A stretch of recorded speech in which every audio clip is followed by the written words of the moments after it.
Alright people, welcome back to the channel. Thanks for tuning into another one here on the Coach's Desk. Big up on yourself now. Oh, go on, everybody, alright? So, you know, I was thinking about the whole injury situation from a Jamaican standpoint. And it came to mind, and I just want to share my thoughts, my opinion on what I believe are some of the things that might be causing the injuries where Jamaicans are concerned. And I mean, this might not be something that you agree with, but it is what it is. But please remember to like, share and subscribe. So I was doing some reading and I was looking into reasons for athletes being injured, and I was seeing a whole lot of things in terms of surfaces, the type of surfaces that you train on, you practice on. They can be contributory factors to you being hurt, whether from a hip standpoint, knee, the posterior chain, which includes your back, your ankle, you understand, or your Achilles.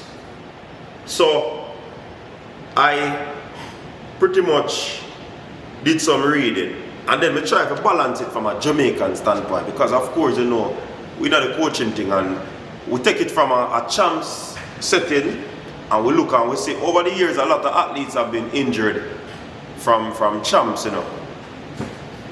And then I did some more research, and I try to figure it out, right? Because really want to understand the injuries as they move up the ranks, and when they go on to the senior level, some not matriculate because of these said injuries. Now, this is not subjected to all athletes, because you have some athletes that are pretty much, what you'd say, more robust than others, so they are able to maneuver some of these things that are done. And I'm not saying this is exclusively why I believe that the athletes are getting hurt.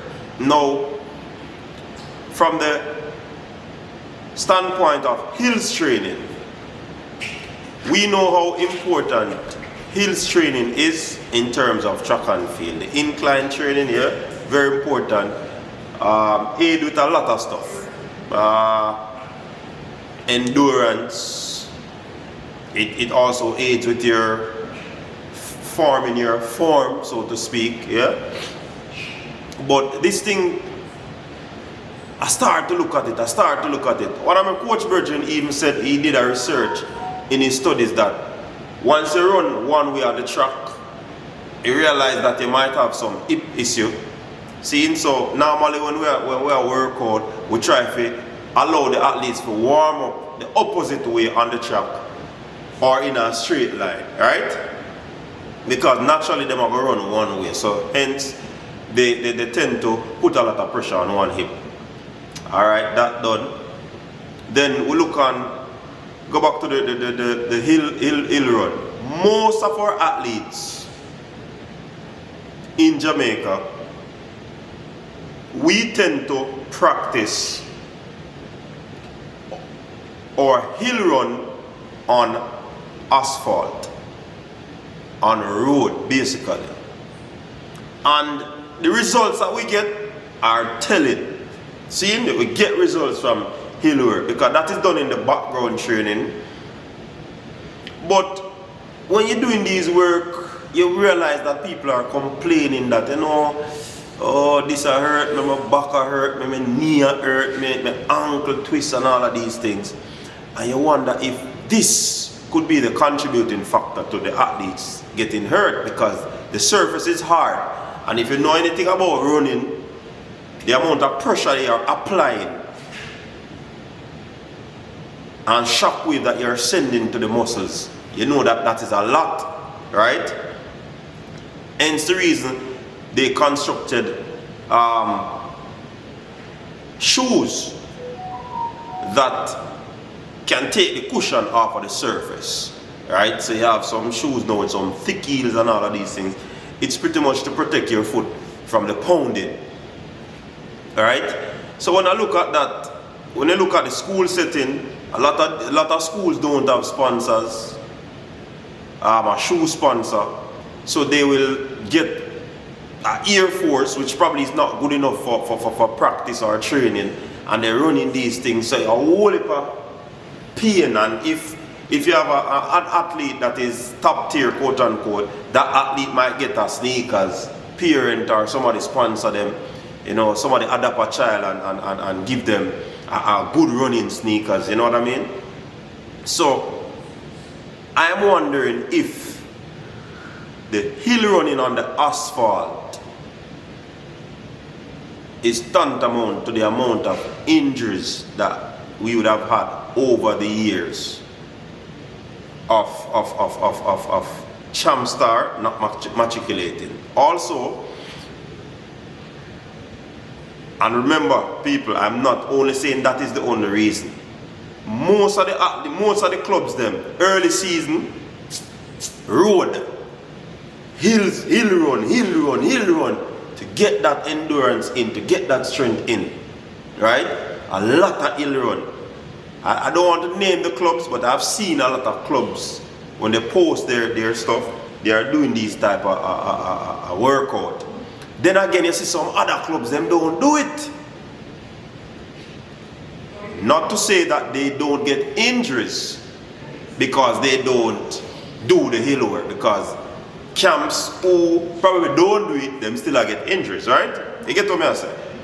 So that in itself is something to really look into, because the surface is an issue.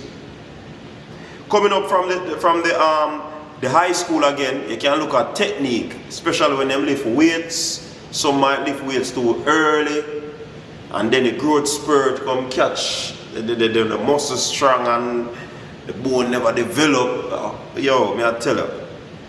But is it that our coaches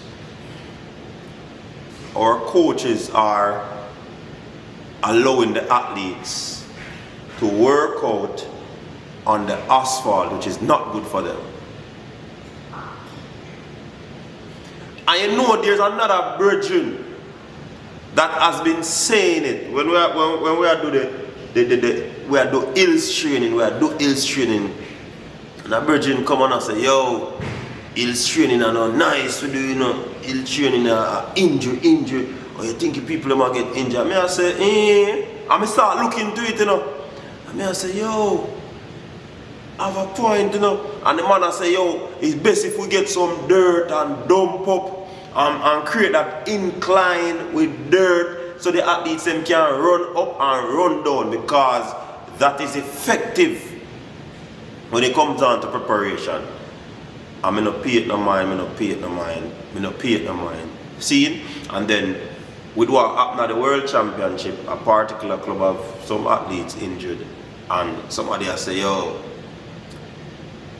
check out them people, them do whole heap of hills training on the road. I say, no, so I don't see that. No, I don't see that. The person I say, alright, check out. And the person said that could be the contributing factor to those athletes being injured. And like I said, you know, people, there's no one thing that can really, you can really cite to an injury, because hey, injury is kind of fickle. Improper technique, seeing when you're in the weights room, you can monkey around and you hurt something, you cannot do a straight away and something pop. So injuries is not subjected to one particular thing. But when you look on training for some elite athletes, do we see them doing hills on the asphalt? I don't know. Because Jamaican coaches believe in a certain things now. And we see it where, because as I said earlier, if you did a follow, the hills training work. It gives you the result. But with the niggles then when you pick up, is it worth it? Because it might have a long-term effect. I'm not saying a man should change his program, but it is something that we can look into. It is something that we can look into. That the hills could be, and I'm not saying it is 100%. So I don't want the naysayer them come over here and I say, oh, coach said this, coach said that. No, we are just want a reason, and we are just a reason, because I believe that not one thing you can point and pinpoint and say, oh, that caused the injury, so we're not going to do that. No, you still have to do some workout, even though you get injuries. Doing a particular workout is just the technique of the athlete, it's just how you go about doing it. There was a thing that a coach that I know used to use. I don't remember the correct name. Some belt thing. It's a resistant belt, like the athletes run with it. See? And it's like it pulls some resistance, elastic resistance, and by the time you reach a particular level, it releases them off of the resistance. So now they are running without the resistance, and you see people them are fly. And I see man get hurt out of that too. But yeah, people still do it. So it's just a thought. I'm just put it out there, and if you're a coach, or the coach them a listen, and you probably can't take it into consideration about the ill run, you know. Try to get an incline, or there are a lot of alternatives to that. In Jamaica, you might not have it. I've gone to America and see them use the thing like well, it's a sled. Instead of you pull the sled, they push it. See? I think that is called a roller sledge. So that can also be used for that type of workout. I mean, and again, it's not one size fit all. Because an athlete might have worked on a hill and them not getting hurt. That's why I said that earlier. Say it might not be that person is kind of robust so them can handle that and manage that. You get what I say? So it's just a thought me I put out the people. Nothing.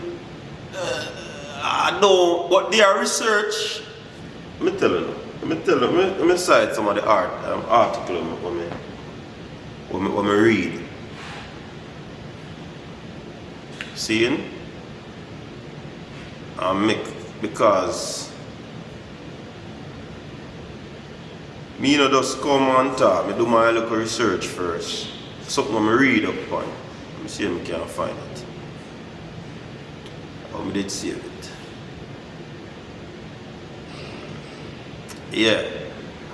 Hold on. Alright, I did save it. I can't find it.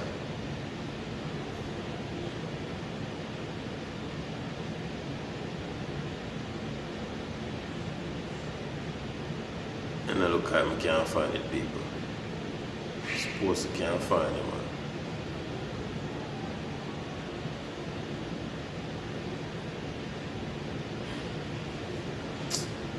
The internet are more shaky when me there. Anyways, the article spoke about the different type of surface. The track surface, the dirt versus the asphalt versus the sand. And you still have people who believe in the sand training. But what they say about the sand training, because of the uneven surface, you can put yourself in a state where you get injured as well. Seeing? You also have the asphalt, which is dangerous. They said basically the asphalt affect your knee. The asphalt affect your ankle. The asphalt affect your posterior chain, which is your back. And your hip. That's what them say about the asphalt. Seeing? So, quite frankly, they said that the dirt is not totally safe, but it's the best surface to do it on in terms of a grass surface in comparison to the sand and the asphalt. So it is something that we can look into. If anybody out watch are interested in it so much, I can go do some research on it.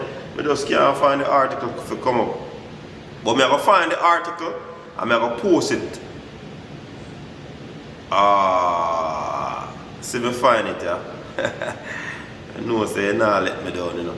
It's about comparing the biomechanics of the different training surfaces. Seeing? Internet a move slow as me tell you.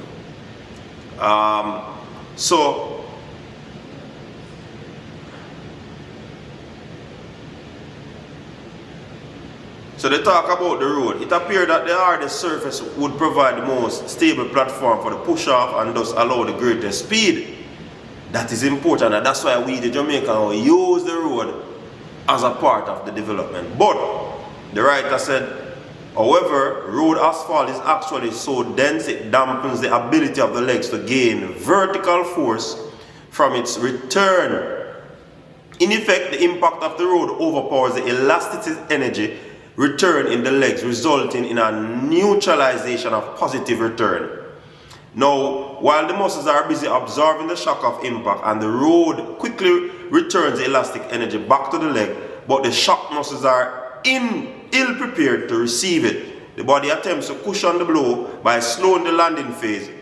This braking motion results in longer ground contact time and slower speed. So in essence, I must say, if you train on the road, you might increase your ability to run, increase your ability to run slower. So pretty much, you need to run on a different surface. Alright, so the grass, I'm just going to give a summary of this now. The grass surfaces were found to be comparable to asphalt when while returning elastic energy in the form of vertical propulsion. Now the slide give of the surface and its texture alone requires the legs to work harder to achieve the same effort as on the road, though without the impact. This makes grass a great training tool for athletes looking to build leg strength and turnover while keeping the risk of injury low. You hear that? Dirt surface keep the injuries low. Not to say you now get hurt, you know, but it keep it low. Provided that the grass is well kept and the ground fairly level, some adventurous athletes choose to run barefoot for the added bonus of foot and ankle strengthening. See, so me know me that talk say. Now, both ground contact time and step length have been found to increase with very compliant surfaces such as sand or snow, which consequently decreases a runner's speed. So it's not good to do that in the sun. It's not good. It can be slick and often accompanies icy roads, making it ill-suited for novice runners. So no, that's not one good surface. Now trail, and I guess this has to do with middle distance, so I don't have to talk about that one there. The treadmill is most always the beginner's first choice of safe, controlled running. One study found that plantar forces on the foot, a measure of injury risk, were the lowest with treadmill running. You see some people go up on the treadmill and they run the treadmill fast. Now the track, popular in the collegiate, professional, indoor and field world, tuned tracks are said to contain the optimal amount of stiffness to produce peak energy return and thereby peak speeds. It has been found that a surface that is 2 to 4 times more rigid than runners' leg stiffness can produce the greatest return in elastic energy. So again, the track and the grass are the best place for the athletes to work out. The grass has to be well kept though, you know, it has to be level, because you don't want an uneven surface, that will cause problem. The road too tough, slow you down, and it cause injuries. So what me did that say it makes sense. One thing, drop a comment in the comment section. Until next time, peace out.